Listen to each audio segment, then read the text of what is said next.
Viewers, welcome back to my channel. तो आज हम लोग क्लास 7th एनसीईआरटी साइंस का चैप्टर 3 फाइबर टू फैब्रिक को डिस्कस करने वाले। तो ज़्यादा बकबक किए बिना लेट्स स्टार्टेड। तो जो ये टर्म है हमारा फैब्रिक, वो हम लोग को प्लांट और एनिमल दोनों से मिलता है। तो सबसे पहले हम लोग देख लेंगे कि जो फैब्रिक फ्रॉम प्लांट है वो क्या है। तो प्लांट फैब्रिक जो है मोस्टली सेल्यूलोज फैब्रिक होते हैं और वो मोस्टली यूज़ होता है पेपर और क्लोथ्स बनाने में। सेलुलोज जनरेटेड लॉन्ग और हमारा जो है ये हाईली लस्ट्रस इन नेचर होता है और जब उसको बहुत अच्छे से प्रिपेयर किया जाए तो। और प्लांट्स जैसे हमारा कॉटन, जूट हो गया, ये सारी चीज़ें हैं जो कि प्लांट प्रोड्यूस करते हैं। और फिर जो हमारा नेक्स्ट है जूट, उसके बारे में डिस्कस कर लेते हैं। तो जूट एक फाइबर है जो कि ऑब्टेन होता है स्टेम से, जूट प्लांट का। और बहुत सॉफ्ट होता है, बहुत शाइनी होता है, लॉन्ग फाइबर होता है और उसके बाद सिल्की टेक्सचर का होता है। और मोस्टली ये हमारा रेनी सीजन में ग्रो करवाया जाता है। और jute mainly grow in to the region of alluvial soil, ठीक है, जो कि डेल्टा रीजन में मिलता है, ब्रह्मपुत्रा रिवर्स के पास में। फिर जो बेसिक ऑफ फैब्रिक है हमारा वो है फाइबर। फाइबर होता क्या है, तो थिन जो थ्रेड होता है उसको हम फाइबर कहते हैं। और फाइबर थ्रेड लाइक स्ट्रक्चर जो कि हम लोग उसको रोप, क्लोथ या स्ट्रिंग के रूप में उसको कन्वर्ट कर देते हैं। जो हमारा फैब्रिक है वो फाइबर से मिलता है और जो हमारा फाइबर है वो आर्टिफिशियल भी हो सकता है और नेचुरल भी हो सकता है। आर्टिफिशियल में आपका एग्जांपल हो गया रेयॉन, नयॉन, पॉलिस्टर, ठीक है, जो कि मैन मेड होते हैं। ये हम लोग डायग्राम देख रहे हैं, उसमें बहुत अच्छे से पता चल रहा है कि जो हमारा फाइबर स्मॉल एलिमेंट है जो कि टेक्सटाइल का, उसके बाद यार्न और फिलामेंट के हेल्प से हम लोग उसको ट्विस्ट और टर्न करते हैं फाइबर को। और उसके बाद फिर वो फैब्रिक यानी क्लॉथ के फॉर्म में हम लोग को मिल जाता है, ठीक है। अब जो है नेक्स्ट हम लोग देखेंगे कॉटन एंड इट्स प्रोसेसिंग। तो जो कॉटन है वो ऑब्टेन होता है कॉटन बॉल से, जो कि हम लोग को डायरेक्टली मिलता है कॉटन सीड्स के सर्फेसेस से। और जो हमारा कॉटन है वो ब्लैक क्लेई सॉइल में ग्रो करवाया जाता है जिसमें वार्म क्लाइमेट चाहिए होता है। और जो इसका प्रोसेस है इन्वॉल्विंग करता है गेनिंग, स्पिनिंग, विविंग, नाइटिंग। आपको ये सारे प्रोसेसेस अच्छे से याद कर लेने क्योंकि आता है एग्जाम्स में काफ़ी बारी। और जो नेक्स्ट अब हम लोग देखेंगे कि फाइबर्स फ्रॉम हमारा एनिमल। तो हमारा है सबसे पहले वुल। तो ये नेचुरल एनिमल जो होते हैं फाइबर है, ठीक है, नेचुरल फाइबर है जो कि एनिमल से ऑब्टेन करवाया जाता है। और इसमें हमारा इंक्लूड होता है शिप, गोट या कैमल। और फिर जो ये एनिमल्स है, जब इनका जो हेयर्स है, आउटर कवरिंग जो कि हेयर्स का होता है बहुत थिक होता है, तो जब बहुत ज़्यादा हो जाता है ग्रो तो उसके बाद उनको शेप्ड ऑफ कर दिया जाता है और यही हमारा वुल में कन्वर्ट हो जाता है। हम लोग बात करेंगे सिल्क के बारे में। तो नेचुरल प्रोटीन फाइबर है जो कि हमारा कुकून ऑफ मलबरी सिल्कवॉर्म लार्वे से मिलता है। और फिर जो नेक्स्ट हमारा वुल फ्रॉम एनिमल्स, तो जो इसको हम लोग थोड़ा सा डिस्कस कर लेते हैं। तो जो वुल है वो हम लोग को शिपकोट, याक से मिलता है। और ये जो भी है वुल, उनका जो बॉडी होता है वो उसको एक गर्मी पहुंचाता है, वार्म रखता है कोल्ड रीजन्स में मोस्टली। तो इसलिए उनका हेयर जो होता है वो बहुत ज़्यादा ही वार्म और ह्यूज क्वांटिटी में मिलता है। तो वो हम लोग आराम से उसको हटा देते हैं, उस पर न्यू फ्रेश ग्रो हो जाता है। और इस प्रोसेस के दौरान किसी भी एनिमल को कोई हार्म नहीं पहुंचाया जाता। और जो वुल है वो डिफरेंट डिफरेंट हमारा फैब्रिक बनाने में काम आता है। लाइक हमारा वुलन क्लॉथ हो गया, कारपेट, स्वेटर हो गया, ठीक है, ये सारी चीज़ें बनाने में हेल्प आती हैं। और फिर रियरिंग और ब्रीडिंग ऑफ शिप फॉर वुल, इसको थोड़ा सा देख लेते हैं। तो रियरिंग क्या होता है, एक ऐसा प्रोसेस होता है जहाँ पे breeding, feeding and providing medical care to the ship.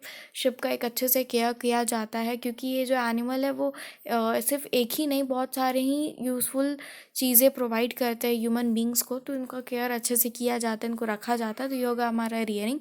और ब्रीडिंग में होता है कि ये जो कुछ स्पेशल शिप्स होते हैं जिनको कि बर्थ देने के लिए रखा जाता है क्योंकि उनका जो ब्रीड होता है वो बहुत अच्छा होता है। मतलब उनका हेयर्स जो होता है बहुत अच्छा होता है, शाइनी, सॉफ्ट, ठीक है। तो इसलिए उनको सेलेक्ट किया जाता है कि वो पेरेंट बने और उनके जैसा ऑफस्प्रिंग आए। लाइनी सेलेक्टिव ब्रीडिंग इसको कहते हैं, ठीक है। तो चलते हैं नेक्स्ट स्लाइड में। अब हम लोग और डिटेल में जानेंगे, ठीक है, प्रोसेस ऑफ फाइबर्स इनटू वुल, ठीक है। तो इसमें होता यूँ है कि जो जो स्किन होता है हमारा शिप्स का, वो बहुत हेयरी होता है, having 2 types of fibres forming in flesh. तो जो होता है सबसे पहले तो बियर्ड हेयर होता है, और उसके बाद फाइन सॉफ्ट अंडर हेयर्स होते हैं near the skin of fleece. तो वही जो फ्लिश है हमारा, वही मेन सोर्स होता है हमारे फाइबर ऑफ वूल का, ठीक है। तो इसमें हमारा प्रोसेसेस होता है जैसे कि हमारा शेयरिंग, स्नोरिंग, शॉर्टिंग, फिर डाइंग, फिर स्ट्रेटनिंग, फिर रोलिंग, फिर कॉम्बिंग, ये सारे प्रोसेसेस होते हैं, और तब जा कर के हमारा एक अच्छा से वूल क्लोथ रेडी हो पाता है। फिर जो नेक्स्ट है हमारा हमारा जो है फाइबर प्रोडक्ट में जो ऑक्यूपेशनल हजार्डस होते हैं, उसमें कभी कभी ऐसा होता है कि वो इन्फेक्टेड हो जाते हैं बैक्टीरिया से, जिसके वजह से उनका जो ब्लड है उसमें डिजीज़ हो जाता है, और उसको हम लोग सॉर्टर्स डिजीज़ के नेम से भी जानते हैं। फिर जो नेक्स्ट है हमारा सिल्क फ्रॉम एनिमल। जो सिल्क है वो प्रोटीन फाइबर है, ऑब्टेन होता है डिफरेंट हमारे सिल्क वॉर्म से, और उसका जो होता है टेक्सटाइल फाइबर है ये हमारा, और different type of silk are producers by different type of silk worms. तो ये हम लोग डिफ्रेंशिएट करते हैं on the basis of lustre, texture, ठीक है। और फ्यू एग्जांपल्स हमारा है कोसाज, मोगास एक्सेट्रा, ठीक है। And they are produces by various type of silk moth. तो जो हमारा सिल्क मोथ है कॉमनली है वो है मलबरी सिल्क मोथ, ठीक है। और यहाँ पे आपको डायग्राम में भी दिख रहा होगा कुकून से किस तरह सिल्क वॉर्म आता है, फिर वो जो हमारा एग ले करता है, और उसके बाद फिर सिल्क वो मोथ से फिर वापस कुकून जाता है, और फिर वो कुकून से हम लोग आराम से सिल्क कंटेन कर लेते हैं, ठीक है। अब हम लोग देखेंगे कि हमारा शेरी कल्चर क्या होता है। तो rearing of silk worm to produce raw silk is called sericulture, यानी कि हमारा जो है सिल्क वॉर्म उसको रियर करना, उसको पालना, इसको हम लोग शेरी कल्चर के नेम से जानते हैं। The process, in this process silk worm is reared at हमारा अप्रोप्रिएट टेम्परेचर, ह्यूमिडिटी, और ये सारी चीज़ों का ध्यान रखा जाता है। सिल्क थ्रेड फ्रॉम कोकून, ठीक है। और फिर जो हमारा है process of silk obtain from cocoon, इसमें जो कोकून है उसको कलेक्ट किया जाता है, फिर उसको सन के अंडर में रखा जाता है, या फिर उसको बॉईल किया जाता है ताकि वो सेपरेट हो जाए सारा सिल्क फाइबर। एंड देन जो हमारा है reeling of silk is done.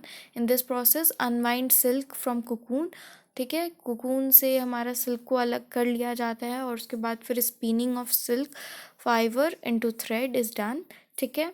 अब उसके बाद उसको थ्रेड के फॉर्म में बना दिया जाता है, उसके बाद फिर वो सिल्क थ्रेड को हम लोग डिज़ायर क्लोथ के फॉर्म में कन्वर्ट कर लेते हैं, ठीक है।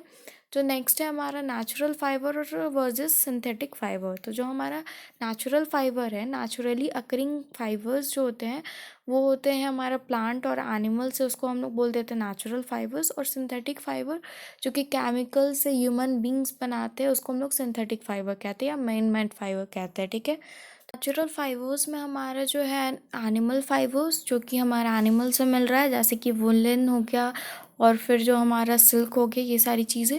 फिर जो हमारा प्लांट फाइबर है उसमें से हम लोग को मिलता है जो प्लांट से है, तो उसमें जूट हो गया, कॉटन हो गया, ठीक है। अब सिंथेटिक फाइबर्स जो कि केमिकल से हम लोग बना रहे हैं, उसका एग्जाम्पल में हम लोग रख सकते हैं पॉलिस्टर, नियॉन, ठीक है। तो ये चैप्टर इसी के साथ होता है यहीं पे ख़त्म। कोई भी डाउट्स हो तो मुझसे कमेंट सेक्शन में ज़रूर पूछना, अपने दोस्तों के साथ ज़रूर शेयर करना, सब्सक्राइब किए बिना बिल्कुल मत जाना, इससे मुझे मोटिवेशन मिलता है। तो मिलते हैं नेक्स्ट वीडियो में नेक्स्ट चैप्टर के साथ, तब तक के लिए बाय बाय।